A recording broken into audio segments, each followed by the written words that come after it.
এবং রাসূল সাল্লাল্লাহু আলাইহি ওয়াসাল্লামের ব্যাপারে যখন জিজ্ঞেস করা হতো আম্মাজান আয়েশা রাদিয়াল্লাহু তাআলা আনহাকে যে রাসূল সাল্লাল্লাহু আলাইহি ওয়াসাল্লামের আচরণ কেমন ছিল, তখন আম্মাজান আয়েশা বলতেন যে কানা খুলুকুহু আল কোরআন, কোরআনই ছিল রাসূল সাল্লাল্লাহু আলাইহি ওয়াসাল্লামের চরিত্র। পুরো কোরআনে 30 পারায় থিওরিটিক্যালি যা বলা আছে রাসূল সাল্লাল্লাহু আলাইহি ওয়াসাল্লামের জীবনীতে প্র্যাকটিক্যালি সেটা দেখানো আছে।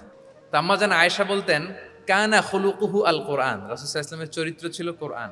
ইনদামা রাসূলুল্লাহ সাল্লাল্লাহু আলাইহি ওয়াসাল্লাম ইয়ামশি আলাল আরদ কাআন্নাল কোরআনা ইয়ামশি আলাইহি, রাসূল সাল্লাল্লাহু আলাইহি ওয়াসাল্লাম যখন মদিনার রাস্তা দিয়ে হেঁটে যেতেন, as if a living Quran is walking on the street, মনে হতো একটা জীবন্ত কোরআন রাস্তা দিয়ে হেঁটে হেঁটে যাচ্ছে। তো তাহলে we should try to be a living দাঈ, জীবন্ত দাঈ, প্র্যাকটিক্যাল দাঈ। এটা যদি আমরা হইতে পারি তাহলে অনেক বেশি ইম্প্যাক্ট করা যাবে সোসাইটিতে, অনেক ইনফ্লুয়েন্স করা যাবে। যেটা বললাম যে আমাদের সততা, আচরণ, ব্যক্তিত্ব, পার্সোনালিটি, এগুলো দিয়ে আমরা যে দাওয়াটা দিতে পারি, ওরাল দাওয়া, বক্তব্য দিয়ে এটা অনেক সময় সম্ভব হয় না, এবং ডাক্তারদের জন্য এটা অনেক বড় একটা সুযোগ। তাহলে ইন্ট্রোডাক্টরি ডিসকাশনে আমি দুটা বিষয়ে কথা বললাম। এক হচ্ছে আমাদেরকে মধ্যমপন্থী হইতে হবে, মানহাজুল ওয়াসাতি ওয়াল ইআতিদাল, এক নম্বর। দুই নম্বর হচ্ছে লিভিং দাঈ হওয়ার চেষ্টা করতে হবে, এটা বেশি প্রোডাক্টিভ অ্যান্ড ইফেক্টিভ। বুঝতে পেরেছেন সবাই? মাশাআল্লাহ। এবার চলুন যে রাসূল সাল্লাল্লাহু আলাইহি ওয়াসাল্লামের যে প্রফেটিক দাওয়া মেথোডোলজি, কিভাবে উনি দাওয়া কাজের আঞ্জাম দিতেন, সেখান থেকে আমাদের নেয়ার আধুনিক সময়ের এর প্রাসঙ্গিকতা কি আছে, আমি 10টা পয়েন্টে আজকের এই সেমিনারে কিছু কথা উপস্থাপনের চেষ্টা করব। ওমা তাওফীকি ইল্লা বিল্লাহ। এক নাম্বার কথা হচ্ছে, আমরা যে দাওয়া দিব, এই দাওয়া language should be very soft and mild and very touchy. দাওয়া ল্যাঙ্গুয়েজ হইতে হবে ভেরি সফট। সব সময় ইফ ইউ টক অ্যাবাউট দাওয়া, this language should be very soft and mild and touchy.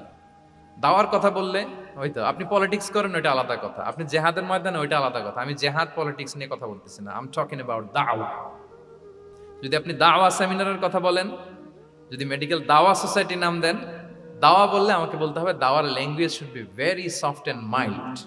আমরা এটা অনেক সময় ভুল করে ফেলি, এটা করা যাবে না। কারণ আপনি হৃদয় থেকে যদি কোনো কথা বলেন, এটা শ্রোতার হৃদয়ে যে টাচ করে। আল্লাহর হাবিব সাল্লাল্লাহু আলাইহি ওয়াসাল্লামের কথাগুলো নিয়ে এত আলোচনা, বিশ্লেষণ, কথাগুলো এত অ্যাপিলিং কেন, এত আবেদনময় কেন? এর কারণ হচ্ছে রাসূল সাল্লাল্লাহু আলাইহি ওয়াসাল্লাম যা বলেছেন তিনি হৃদয় থেকে বলেছেন, এবং হৃদয় থেকে কথা বেরোলে এটা শ্রোতার হৃদয়ে যে টাচ করে। একটা ছোট্ট আয়াত আমি তেলাওয়াত করি, সূরা তাহার। আল্লাহ তাআলা বলছেন, ফাকুলা লাহু কাওলান লাইয়িনা লাআল্লাহু ইয়াতাযাক্কারু আও ইয়াখশা।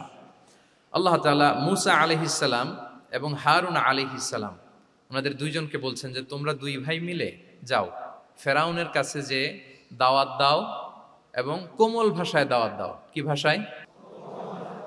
কোমল ভাষায় দাওয়াত দাও। কাওলান লাইয়িনা, use very soft and mild language, very touchy language. Soft এবং কোমল ভাষায় দাওয়াত দাও কাকে? পৃথিবীর সবচেয়ে বড় সন্ত্রাস, তাই না? হ্যাঁ, দুর্ধর্ষ সন্ত্রাস, খোদাদ্রোহী, তারপর সীমালঙ্ঘনকারী, আপনি যত নেগেটিভ যা বলবেন সব যাবে ওর সাথে। ফিরআউন, লাআল্লাহু ইয়াতাযাক্কারু আও ইয়াখশা, হয়তো সে উপদেশ গ্রহণ করবে অথবা তার হৃদয়ে ভয়ের উদ্রেক হতে পারে। হয়তো তোমরা soft and mild language use করবা, মূসা এবং হারুন, কোমল ভাষায় যে তোমরা দাওয়াত দিবা। আচ্ছা, কার ব্যাপারে আল্লাহ বললেন, কাকে দাওয়াত দিতে বললেন? সবাই বলেন তো নামটা। ফেরাউন। আচ্ছা, ফেরাউনের ক্ষেত্রে আল্লাহ তাআলা বললেন যে soft and mild language use করো, নরম ভাষা। আমাকে উত্তর দেন, আমাদের কারেন্ট সময় আমরা যাদেরকে জালিম বলি,